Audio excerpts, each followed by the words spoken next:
Kan dia terus aku tetap sendirian, sekarang udah ada anak-anak, tetap berat, akan jauh lebih berat daripada Medan ini. Jadi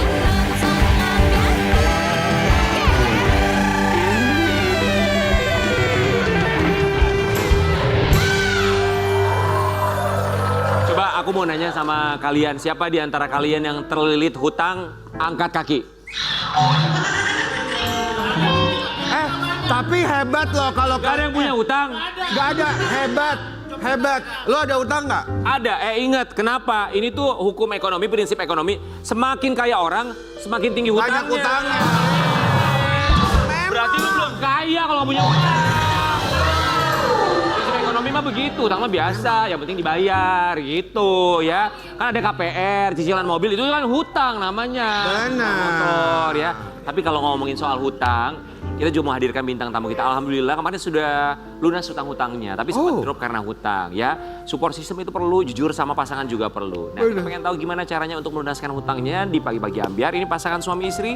Kita akan hadirkan ada Ridwan Ghani dan juga Aditya Putri.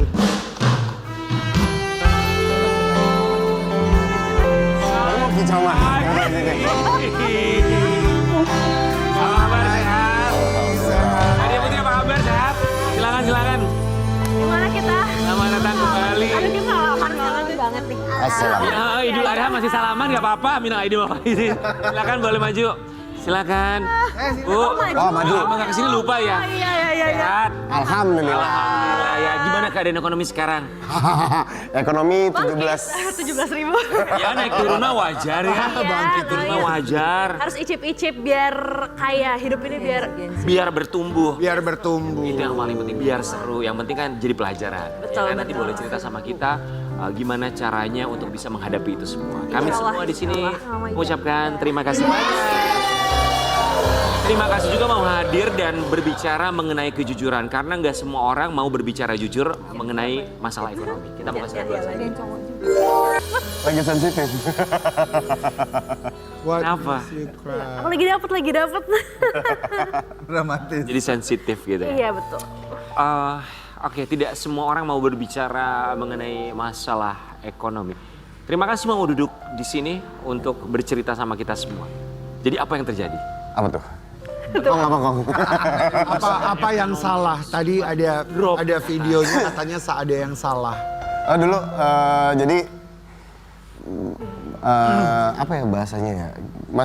Masih menerapkan apa yang aku tahu, ilmu aku cukup untuk menghandle semua masalah di dunia ini sendiri. Dan sombongnya itu tadi, aku bisa ngehandle ibuku bisa bahagia, aku yang bahagiain. Semua orang yang aku sayang, aku yang ngebahagiain. Padahal enggak, bahagia itu adalah pemberian dari yang sang holik gitu. Terus udah gitu aku maksain semua supaya bahagia, caranya salah. Aku ngambil jalan riba, disikat sama Allah aku. Alhamdulillah dikasih peringatan, jatuh. Terus syukur alhamdulillah ada orangnya juga di sini. Kami bertemu dengan... Kebetulan dekat banget. Kita share bersama. Jadi ya mau saya ngomong, mau kita apa? Mereka lebih lancar bicara karena jujur Papo sama Abo, Engkong saya manggilnya yang sebelah sana. Karena dia pernah jadi engkong saya di FTV. Engkong itu sahabat kami, mentor kami juga. Yang menampung kami juga ya. Pernah menampung kami di Bintaro bukan? Menampung, bener loh. Ada kata menampung, nanti kita akan ke sana. Tapi sebelumnya, membuat orang lain bahagia dengan cara yang salah. Ya. Cara yang salah, oke. Kalau boleh tahu, Apa itu? utangnya itu sampai berapa? Ya, Miliaran lah. miliaran lah, nggak akan nyampe puluhan, cuman ya 5 mungkin. 5. Kurang lebih. Untuk jangka waktu berapa lama saat itu? Aku sudah menjalani saja, jangka waktu kita udah lepas-lepas semua. Jadi ya sekarang harusnya udah bisa ya bangkit, makanya sebenarnya udah di kategori sebenarnya kita udah nggak punya utang lah gitu, karena sebenarnya kan semuanya ada agunannya gitu. Jadi tapi ya intinya sekarang kita memulai hidup baru aja lah. Oke, sulitnya tuh di mana saat itu untuk membayar hutangnya, membayar cicilannya? Bertahan dengan agunannya. Akhirnya waktu itu yang aku jadi istri sih sebenarnya nguatin mobil lepas, das, nggak pakai mobil kita sewa. Terus apa lagi sayang? Ya, Rumah, mimpi, ya Allah itu rumah sih. pertama. Rumah tuh alhamdulillah terjualnya waktu aku pulang umroh, kami berdua umroh, dijual rumah. Pas ngelepas rumah tuh enteng banget, lepas. Suatu saat aku ceritakan ya waktu itu ya, aku ada lokasi di dekat rumah aku dulu itu, pas tanda tangan akad jual beli enteng. Tapi pas aku ngelewatin rumah itu nggak sengaja, ya Allah kok sedihnya banget ya, itu gue nangis di mobil sendirian. Sorry, ini tuh mencicil rumah atau? Mencicil rumah pada saat itu sama ada beberapa rumah orang tua itu dijadikan agunan untuk usaha mereka. Jadi sebenarnya awalnya tuh gini Kak, jadi lakadarullah pas lagi COVID itu usaha mamahnya Ridwan itu terpaksa terdampak, harus gulung tikar karena beliau bisnisnya itu private label untuk suatu supermarket yang tutup, jadi kan terdampak. Nah dari situ sebenarnya yaitu jadi ada masalah ekonomi di keluarga Mas Ridwan. Nah di keluarga mamahku, lakadarullah juga pas COVID, itu tuh udah kayak ada koperasi udah berjalan puluhan tahun Kak. Jadi semua mamaku di all company dan itu udah berjalan puluhan tahun dari perusahaan itu berdiri, regulasi semua ex karyawannya itu tiap tahun ke luar negeri keliling dunia. Dan uang pensiunnya tuh tetap mereka dapat pasif, bukan pasifnya kayak mereka dapat bulanan gitu.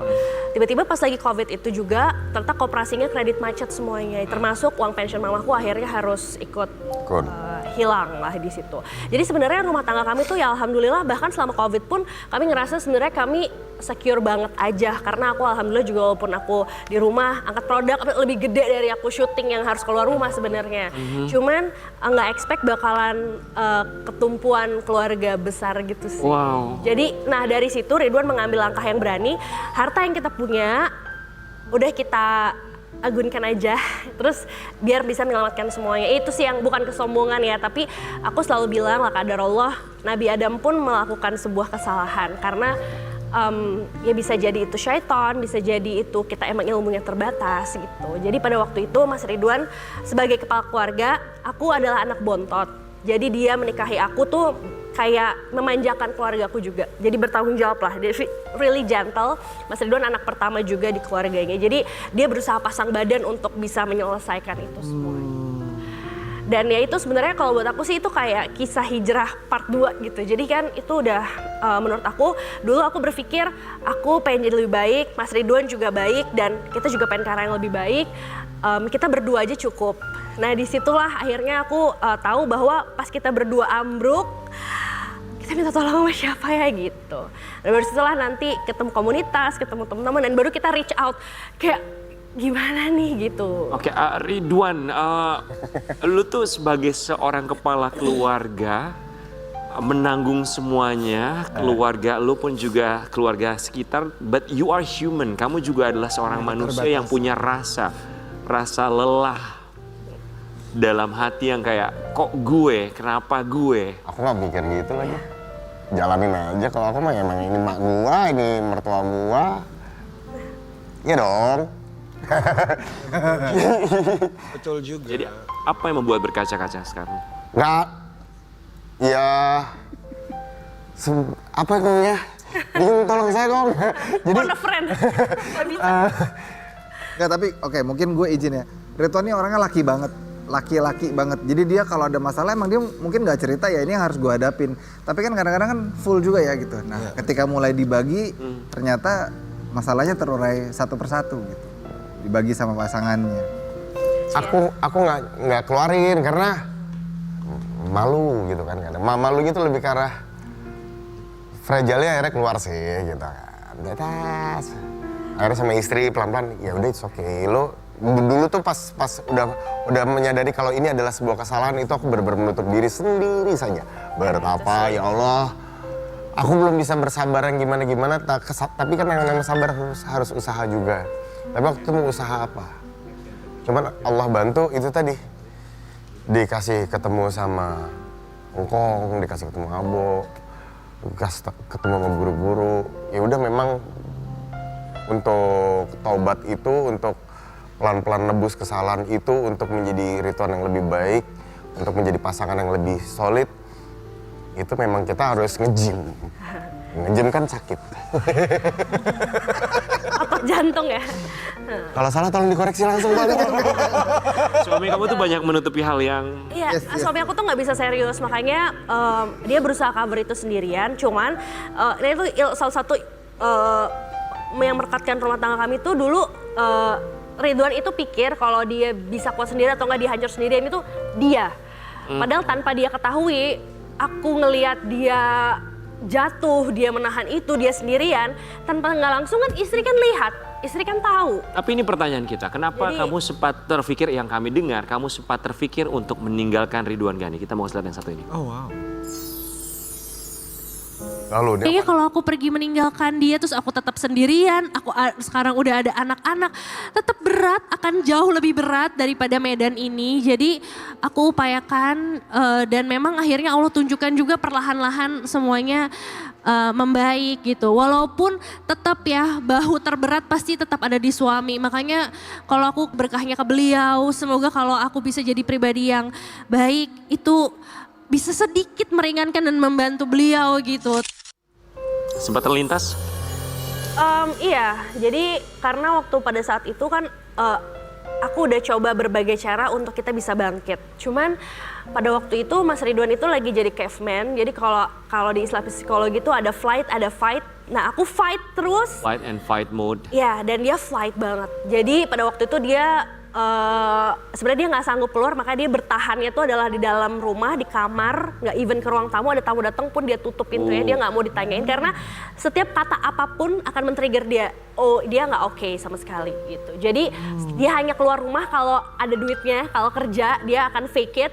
Tapi selain itu nggak ada duitnya, dia nggak ada mau basa-basi. Ya sebenarnya itu fase depresi, which is aku tahu. Makanya aku bilang ya kalau dia lagi nggak bisa fight, satu-satunya di rumah itu maksudnya di antara kita untuk anak-anak kan aku harus fight. Nah that's why aku waktu itu tuh udah kita bisnis, terus aku berusaha jadi content creator, membuka banyak profesi-profesi yang kita nggak tahu. Nah tapi narikin Ridwan itu misalnya pas lagi bisnis ada masalah dikit, wah buyar. Pada saat jadi content creator moodnya nggak bagus, buyar. Nah itu akhirnya aku bilang lo kayak harus ke psikolog sih gitu.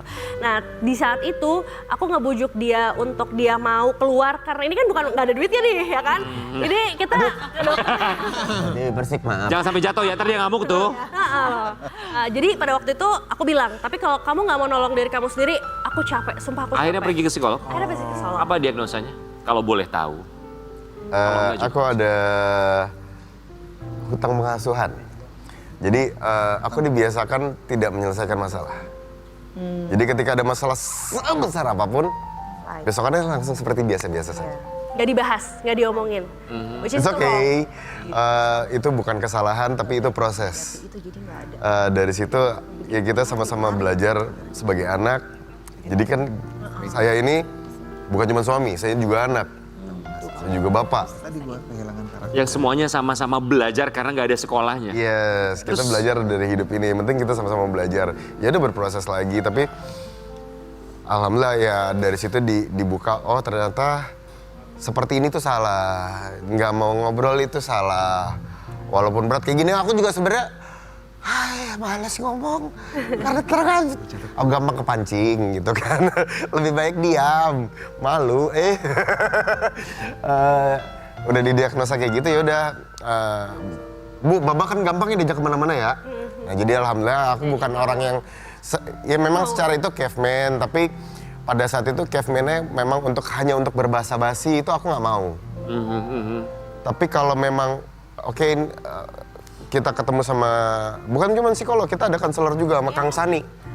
Kalau sebagai seorang istri menjaga kewarasan diri sendiri itu gimana sementara Nah, sampai keadaan sekarang dia belum ekonomi- waras nih. Keadaan ekonomi sedang tidak baik-baik Tapi iya saja. loh, karena kan sebenarnya Ya kan? susah banget ya. Menghadapi suami juga yang Harus lagi tetap waras. Yes. tidak baik-baik saja.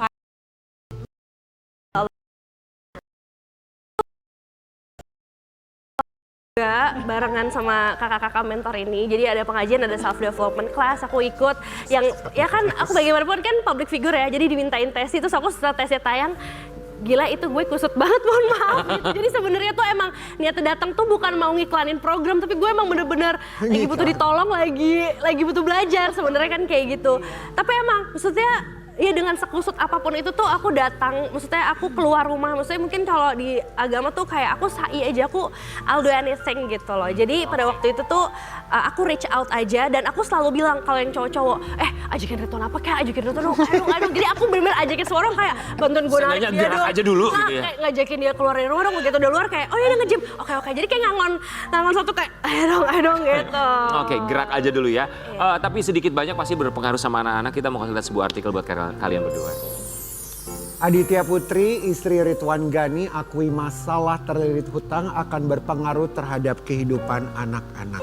Oke, yang paling menyedihkan ya, yang paling atau sangat berpengaruh buat anak-anak itu apa? Contoh kecilnya. Aku sih berusaha keras ya, maksudnya sebenarnya aku fighting kayak gini tuh pasti buat anak-anak. Jadi pokoknya aku udah sempet kayak, pokoknya anak-anak sekolah, anak-anak makan, anak-anak dapat perhatian aku, anak-anak taunya aku happy, itu aku jaga banget sih gitu. Tapi memang waktu itu tuh aku sempat menurut aku titik terendah hidup aku adalah di saat aku udah jual rumah, udah jual mobil, terus pada waktu itu tuh kayak, aduh nih tahun ajaran baru anak gue sekolah nggak ya gitu. Karena bener kan kayak gitu banget, jadi pada waktu itu tuh dan akhirnya terlalui dibantuin keluarga dan segala macam. Cuman apa ya, kalau buat anak tuh alhamdulillah menurut aku sih sampai detik ini aku tetap di rumah, terus tetap support system grandma semua tuh kayak masih banget gitu. Jadi alhamdulillah aku ngerasa anak-anak masih kecil dan insya Allah mereka nggak tahu karena mainan, sekolah, apa semua itu terpenuhi aja sih kan. Makanya sebenarnya kalau aku pikir-pikir, makanya kalau misalnya aku cerita kayak gini pasti kayaknya hampir nggak pada percaya karena kayak di Instagram kan semuanya kelihatannya baik-baik aja banget, kayak anak-anak juga terpenuhi banget gitu. Tapi ya itu ada kerja keras sih. Tapi kita seneng kalian datang ke sini bercerita dan juga mau jujur sama kita semua. Dan ini juga pastinya menjadi gambaran buat Sobat Ambiar di rumah bahwa Sobat Ambiar tidak sendirian dan juga kalian tidak sendirian. Kita kembali saat lagi.